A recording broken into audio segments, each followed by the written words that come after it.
ये होगा तो इसको हम प्लेन स्ट्रेस बोलेंगे। प्लेन स्ट्रेस बोलेंगे जी। इसका जो जी एक्सिस है यानी ये है, ठीक है, ये जी वाई और एक्स, ठीक है। जी एक्सिस में इसके स्ट्रेस ना वो जीरो होंगे, ठीक है।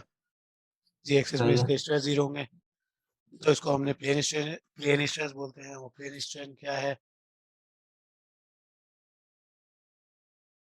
अच्छा, इस सही। जो प्लेन स्ट्रेन होता है उसमें वही वो भी 2D ही होता है प्लेन स्ट्रेन में। बस उसमें एक, क्योंकि हम ये करते हैं कंसीडर जब स्ट्रेस अप्लाई कर रहे होते हैं, तो उसमें जो स्ट्रेन उससे क्रिएट हो रहा होता है, स्ट्रेन वैसे भी डायरेक्टली जीरो नहीं हो पाता, ठीक है।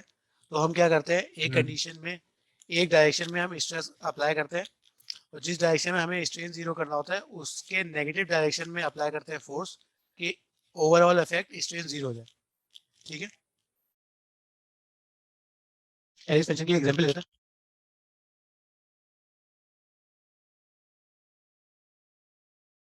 हम्म। अच्छा, जब भी कोई कंडीशन होगी इसमें तुम्हें दो कंडीशन निकालनी होगी, अलोंग दी एक्स एक्सिस और along the Y axis. Along the X axis के लिए तुम्हें ये इसकी बेंडिंग स्ट्रेसेस ये वाले, ठीक है। ये तुम्हें डायग्राम बनानी आती होगी, ये वाली। नहीं आती। ये नहीं आती? या ये होता था ना कि जो सेंटर है, सेंटर लाइन पे मैक्सिमम बेंडिंग हम्म। स्ट्रेसेस होते थे। सही है। सेंटर में मैक्सिमम बेंडिंग स्ट्रेसेस होते थे, और जो बेंडिंग मोमेंट डायग्राम है वो, अगर उसका जो जो शेप होता है वो उसका पैराबोला टाइप होता है, ठीक है। सही। और जो शेयर स्ट्रेसेस होते हैं वो लीनियर होते हैं, ठीक है। ये हाँ। दो चीज रखनी पड़ेगी, बाकी हो जाएगा आराम से। अब यहाँ का अगर इसको मैं शेयर स्ट्रेस बनाऊँ, तो यहाँ इसके शेयर स्ट्रेस होंगे, हम्म। इसके यहाँ शेयर स्ट्रेसेस होंगे। तो शेयर स्ट्रेसेस में कंप्रेशन और टेंशन होता है, तो कंप्रेशन और ये टेंशन, और इसको आपस में मिला दो, ठीक है। ये वाई सही। एक्सिस, एक्स एक्सिस, वाई और एक्स, ठीक है। ये है बेंडिंग,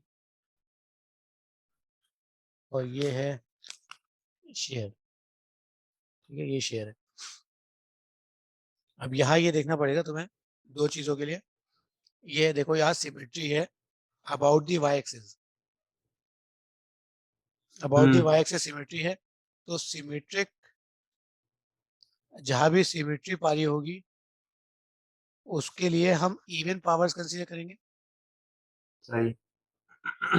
और जो नॉन सिमेट्रिक होंगे उसके लिए हम ऑड करेंगे। पावर। अगर यहाँ देखो ये हम्म। बेंडिंग स्ट्रेसेस है, तो ये अबाउट वाई एक्सिस सिमेट्री है, तो इसमें हम इवन कंसीडर करेंगे। यहाँ about x even axis, consider करेंगे सही है, लेकिन इवन को हमने टू को लिया था, टू अभी मैं वो बताता हूँ, मतलब। अभी वो हम्म। आगे आ रहा हूँ, बता रहा हूँ। यहाँ देखो ये एक्स स्क्वायर एक्स है, allow about the X axis symmetry नहीं है, क्योंकि ये चीज़ का ये है तो यहाँ होनी चाहिए थी, लेकिन ये नहीं है, यहाँ नॉन सिमेट्री है। ये सब मैं, हाँ सही। हाँ सही है। अब तुम्हारा वाला सवाल कि एक्स स्क्वायर क्यों कंसीडर किया हुआ था, ठीक है। अब हम्म। इसका फंक्शन देखूंगा, अलाउंग दी वाई एक्सिस हमें निकालना है, तो with respect to X square निकालना है, ठीक है। यानी हम्म। अगर मैं इस पॉइंट पे देखूं, हम मैक्सिमम बेंडिंग पे काम करते हैं, तो मैक्सिमम बेंडिंग पे यहाँ है वाई फंक्शन, ये इस हम्म। पॉइंट पे ये इंडिपेंडेंट ऑफ एक्स है, ये है, सही है। सही है। सही है। ये है।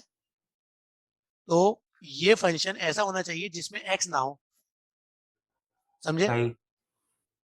सही है। इसमें एक्स होना नहीं चाहिए, या एक्स हो तो उसको जब हम पार्शियल डिफरेंशिएट करेंगे तो दो दफा वो हाँ खत्म दो हो दफा जाना चाहिए। तो वन हो जाना चाहिए, यानी हम्म। वहां होना ही चाहिए एक्स, ठीक है। अब यहाँ आ जाओ। अब यहाँ पे मैक्सिमम कौन से, ये है एक मैक्सिमम और एक ही मैक्सिमम है। हम्म? हम्म। ये मैक्सिमम पे एक्स भी वाक़ है, इस पे एक्स भी आ रहा है और वाई भी आ रहा है, ठीक है। सही यानी है। इसमें हो दोनों सकता का है कि दोनों का वाई हो, फंक्शन। दोनों का फंक्शन है। इसमें हो सकता है एक्स भी हो सकता है वाई भी हो, ठीक है। ये सही। चीज देख ली।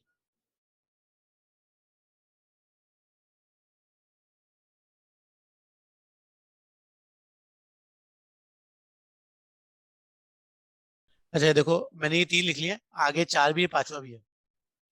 हाँ। अब ये देखो, अब हमें इवन पावर चाहिए एक्स की, इवन।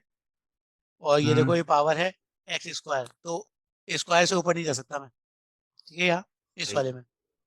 हालांकि ये जो अबाउट दी एक्स एक्सिस है, यानी ये वाला एक्स हम्म एक्सिस वाला, तो इसमें मैं जा हम्म सकता हूँ। यानी इसकी पावर होगी 1, 3, 5 सो ऑन, राइट। और एक्स की पावर होनी चाहिए 0 या 2। हम्म 2 से बड़ा होगा तो यहाँ एक्स आ जाएगा, जो कि यहाँ लिखा हुआ है इंडिपेंडेंट ऑफ एक्स, मतलब डायग्राम से देख के पता चल रहा है, ठीक है। सही है। तो ये चीज़ करनी है, यानी एक्स की पावर 0 और 2 होनी चाहिए। यहाँ 0 है, यहाँ 0 है, वो सॉरी 1 है, हाँ, वन है। यहाँ 0 है, और ये y की पावर 1 भी है, तो इसको हम कंसिडर कर सकते हैं, ठीक है, इस वाले को कंसिडर कर सकते हैं। आगे आ जाओ, सही है। ये रहा एक्स स्क्वायर, यह रो, और y 0, ये नहीं कंसिडर कर सकते। आगे आ जाते हैं, वाई तो वाई तो वन होना चाहिए लास्ट में, 1 या 3 5। y1 3 5। अब यहाँ आ जाओ, ये रहा x1 y1, नहीं, यहाँ ऑड हो गया, नहीं ये कर और हो सकते। गया, एक्स ऑड हो गया। ये भी नहीं हो सकता, यहाँ भी वाई इवन हो गया। या x हो गया, ये कंसिडर कर ऑड है, सकते हैं, ये कर सकते हैं। ये वाला, ये नहीं, y नहीं क्यूब कर सकते, वाई नहीं कर सकते, वाई के ऊपर इवन है। ठीक है। सही मतलब है। इस तरीके से हम करेंगे, और करने के बाद हम्म क्या करेंगे, ये सारे हैं, टोटल फाइव निकालेंगे, फाइव टी, हम्म जो कि 5 1 + 5 2 प्लस फाइव थ्री के 5 बराबर 5 होगा। तक की जो जो इसमें टर्म्स आएंगी वो लिख देंगे। लिखने के बाद हम्म हम उसके बाद जो है ना, वो जो एड कंटिन्यूटी इक्वेशन ऑपरेटर है लगे। इसकी, बाय हार्मोनिक इक्वेशन लगाएंगे। वैसे ये इस वाले सवाल में दिया हुआ है कि ये वेरीफाई करेगा, तो इसमें से कोई ऐसा वेरिएबल होगा जिसकी हमें वैल्यू निकालनी होगी, तो हम उसको निकाल कर इस वाले फंक्शन में, कोई ऐसा फंक्शन आ रहा होगा कि उसमें कन्वर्ट कर देंगे, चार वेरिएबल्स आएंगे, बाउंड्री कंडीशन अप्लाई करेंगे, हमारे पास sigma Y sigma X sigma Z आ जाएगा। अच्छा, इस पे जरा नीचे आना जरा, बाउंड्री कंडीशन पर आओ, बाउंड्री कंडीशन पर। हम्म, देखो ये वाली समझ आ रही है, कैसे जो होंगे वाई वाई में वो माइनस क्यू के बराबर होंगे। हाँ, Y Y in H, Y Y पे सही है है, सारी कंडीशन। वाई पे नहीं है, यानी h + h/2, यानी ऊपर की तरफ वो है, ऊपर की तरफ जो नीचे है, की तरफ जीरो। सही है, वो समझ आ गया। नीचे वाले में जीरो है, माइनस एच अपॉन टू पे। हाँ, और एफ है भी ऊपर, ऊपर नहीं है, नीचे नहीं है, साइड पर है, टॉ एक्स है, शेयर स्ट्रेस साइड पर है। ऐसा ही यही है, है। यही है। इसमें ये जो चौथी बाउंड्री कंडीशन लगाई है ना, ये सारा समझा देना। टोटल ये जो है ये नेट इफेक्ट है, ये वाला शेयर स्ट्रेस का नेट इफेक्ट जो है वो, हम्म ये वो है। तो हमेशा यही होता है, मतलब कि यार ये ये हमेशा नहीं क्या देख के रखा, है, ये क्या देख के रखा जाता है, मतलब कि या फिगर्स दोनों, एक्सप्लेन करना या है। देखूंगा अगर दोनों तरफ से फिक्स है ना, तो दोनों हम्म तरफ से जीरो। रिएक्शन होगा ना उसका, और जो क्यू है हमारा अप्लाइड, इन दोनों का जो हम्म आपस में नेट इफेक्ट होगा वो जीरो होगा, इसको देख के करते हैं। लेकिन ये ना अगर कोई और डायग्राम आई, जैसे कैंटिलीवर बीम आ गई, कैंटिलीवर हम्म बीम में ये निकालना मुश्किल हो जाएगा। इसका जो फॉर्मूला था ना वो ये था कि sigma X X Y D Y, ठीक है, ये वाला था, at opposite ends of beam,